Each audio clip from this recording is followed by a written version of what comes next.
Can you win a fight against the gods? The heretic Pharaoh Akhenaten tried to find out. Alongside his iconic wife Nefertiti, he implemented a revolution that shook Egypt and its empire to the core, as he tore down the traditional gods of his country to pursue the exclusive worship of a sun god named Aten. Madman, prophet, heretic, visionary, Akhenaten's reputation was as controversial to his contemporaries as it is today. So join us in this video as we recount the tale of Egypt's most radical pharaoh and how he became the first monotheist in history. Alright, buckle up history buffs and conspiracy theorists alike. Before we dive into the juicy drama of Akhenaten, don't forget to hit that subscribe button for portraits of the past faster than you can say Amarna revolution. And while you're at it, drop a comment below and tell us which other eyebrow-raising, sandal-slipping topics from ancient Egypt you want us to dig up next. Now ready? Let's unravel the mysteries and the controversies of humanity's first monotheist, Akhenaten. Akhenaten was born as Amenhotep around 1365 BC. As the second son of Pharaoh Amenhotep III. It's likely he suffered from a number of health problems and physical deformities, scoliosis, a misshapen skull, and probably hormonal issues resulting in large breasts and other physical abnormalities that stayed with him throughout his life. Still, Prince Amenhotep enjoyed a childhood of prosperity and peace. Egypt's empire stretched from Nubia to Syria, and he enjoyed good relations with every power in the known world. Amenhotep III funneled his nation's wealth into incredible temples and monuments that made his reign one of Egypt's great golden ages. But the young boy must have noticed the tensions beneath the surface. Amen, the patron deity of the royal family and the city of Thebes, had a powerful priesthood that controlled vast amounts of land and resources. By late in Amenhotep III's reign, their power rivaled Pharaoh's own. This might be why the royal family turned towards an obscure solar deity named the Aten.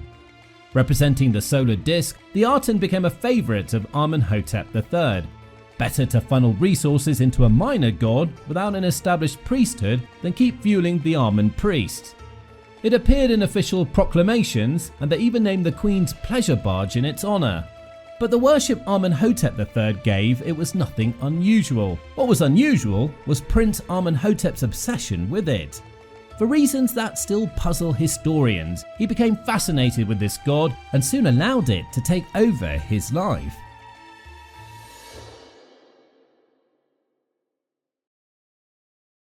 His first duty was to find a wife, which he found in the form of Nefertiti. Nefertiti's origins are unknown.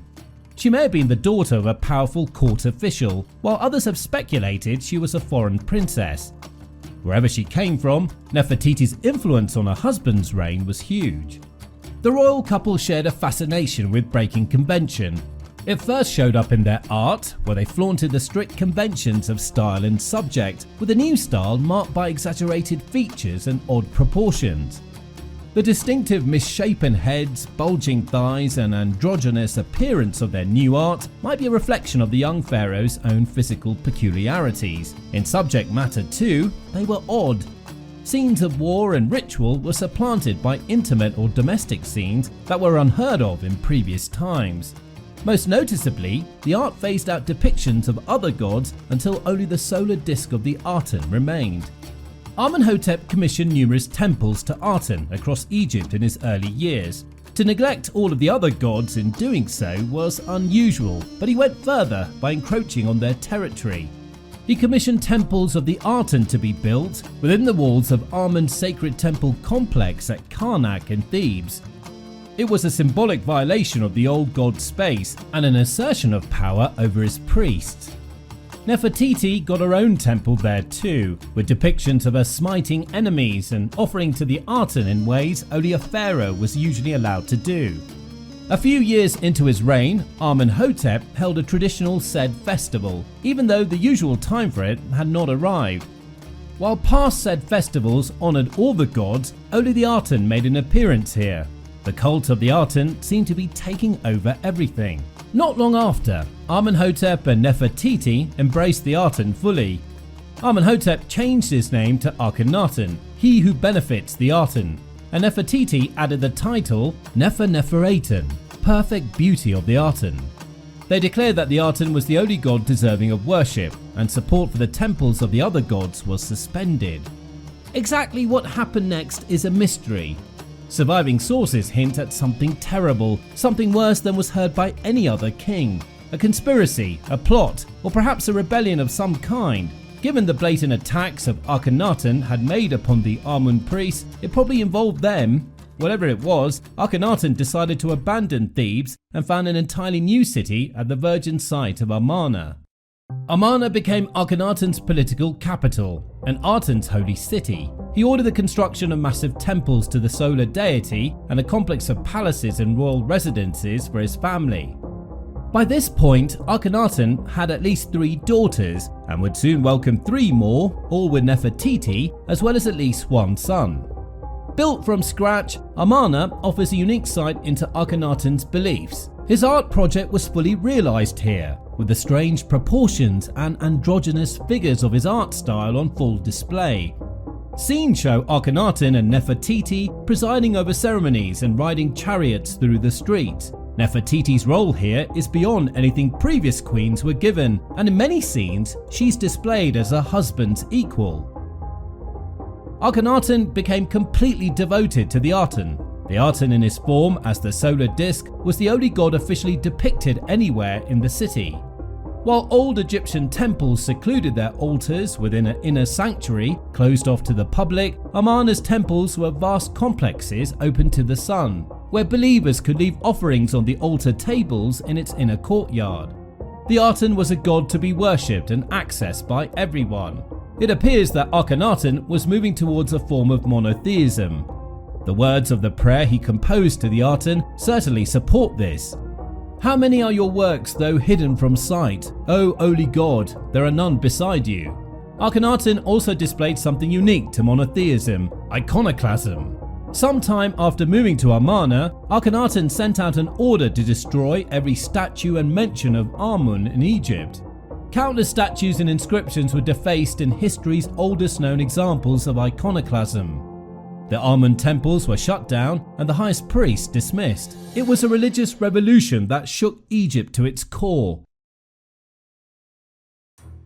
The temples were economic institutions as much as spiritual ones. Amun was also an old god, much beloved by the common people and the elites alike. Akhenaten's actions were as radical as they were offensive, but the pharaoh seemed not to care as he pursued his zealous mission from the safety of his holy city. Analysis of human remains discovered at Amarna show injuries and damage that indicate the people were massively overworked. People from Amarna were shorter than those from the same time period elsewhere in Egypt, indicating they were underfed too. Akhenaten's religious revolution didn't resonate with them either. While the pharaoh scorned and suppressed any other god than Aten, his people kept worshipping them amulets and shrines to various other gods such as the dwarf protector deity Bez and the hippo goddess of childbirth Tawaret. Show that Akhenaten failed to spread his convictions to the people even within his own holy city. Perhaps Akhenaten's greatest failures are shown in the Amarna letters. This archive of diplomatic tablets show the Egyptian empire unraveling under his leadership, or lack of it. Friendly rulers complained that Akhenaten broke his promises. For example, statues sent to Babylon were found to be made of wood with a gold finish, not the solid gold that was promised. Leaders grew frustrated with Akhenaten and wrote directly to his officials or even his mother to get around his disastrous diplomacy. Worst of all was the growing threat posed by the upstart Hittites of Anatolia. Akhenaten failed to act as the Hittites began flipping or destroying Egypt's allies. Such was the fate of Rib-Hadda of Byblos, who wrote a dozen letters begging for Akhenaten's aid in holding off another Egyptian vassal, King Aziru of Amurru. His requests went unanswered. Rib-Hadda was eventually deposed and killed, and Amurru swore loyalty to the Hittites. Behind the pleasant art and religious wonder then, Akhenaten's Egypt was one in crisis. His people suffered, his reforms were unpopular, and his empire was falling apart. Whether he was in denial of reality or ignorant of it, Akhenaten continued to pursue his revolution. In year 12, he held a giant festival at Amarna, probably to celebrate the completion of most of the city. He and Nefertiti presided over events from golden thrones, surrounded by their children and officials, as guests from all over the world enjoyed the wealth and splendor of Egypt. It was the peak of Akhenaten's reign, but after that peak would come a dreadful fall. As with many things about Akhenaten, exactly what happened next is up for debate.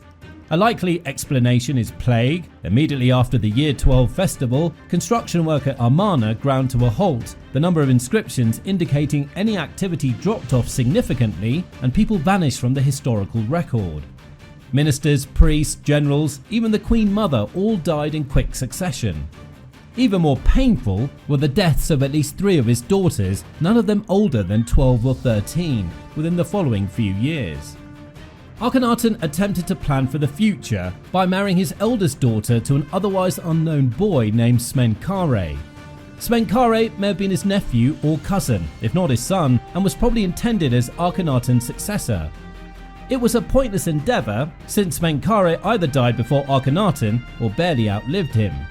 Akhenaten expired in his 17th year on the throne. There's no evidence to suggest foul play, but between the angry priests, his oppressed people, and his foreign enemies, there's no shortage of suspects to be suspicious about.